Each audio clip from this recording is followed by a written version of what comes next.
Hello, hello, my beautiful souls. I'm Dagmarie Daniels, your life coach and the wife of a disabled veteran with chronic PTSD. And today I want to go into something raw, something that many veterans live with in silence, and it's PTSD and social anxiety, and how that affect even the most basic parts of everyday life.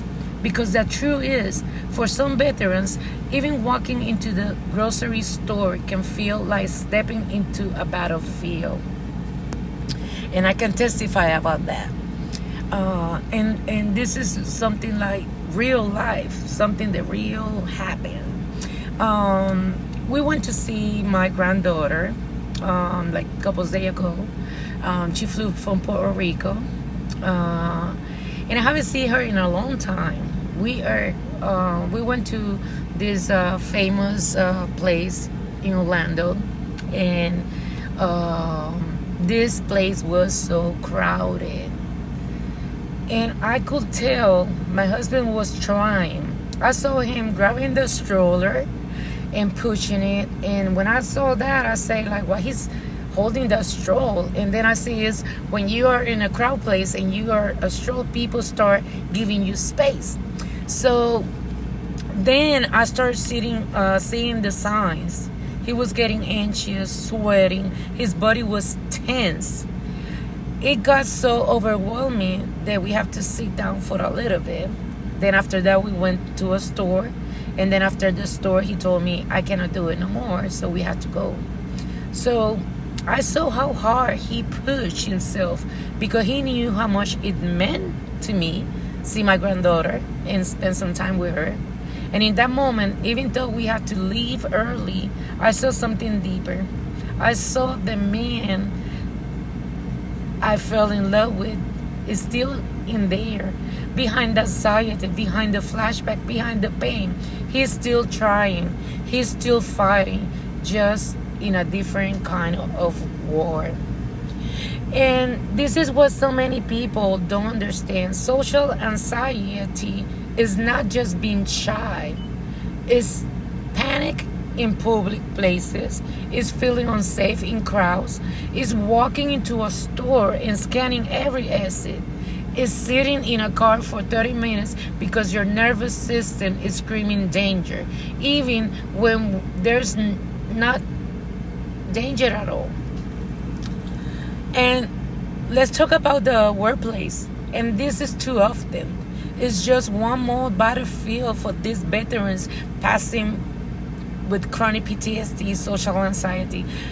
Veterans get labeled as cold, distant, or not a team player, when in reality, they are fighting to show up, to connect, to survive in a world that feels unfamiliar and unsafe for them. And let me tell you this, because here's something many people miss. Some veterans cope with trauma by connecting, by being friendly, by showing kindness and affection, not because they don't know the boundaries, but because human connection becomes their survival tool. My husband, for example, has always been warm, respectful, and social. For years, that was how he coped. Through positivity, through connection. But sometimes even that can be misunderstood in workplaces, setting, especially in environments not trained to recognize invisible disabilities. And while I won't go into legal details, I will say this. Is it important what we open up conversation about how veterans are supported and perceived at work, especially those with mental health conditions, those with disabilities that no one can see. And if you're a caregiver, spouse, or partner, friend, I want to speak to you today. Because when this episode happened, when the panic set in, we often feel helpless. It happened to me so many times. So here, what I have learned in this time. First, stay calm. Your grounded energy becomes their anchor. Remember, if you get upset, you're going to transmit that to them, and they don't need that. Second, never take it personal. It's not about you living early or missing out. It's about them surviving the moment. They're just trying. And third, let them know you see their effort. Tell them, I see you trying. I see your fight. I love you even here. Let them know that you're there for them. And finally, give them permission to pause, to leave early, to rest, just to breathe. Sit down with them. If they don't want to talk, just sit down with them, holding their hand. They just need to know that you are there.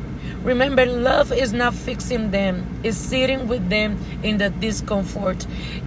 It's honoring their invisible battles, not rushing their healing.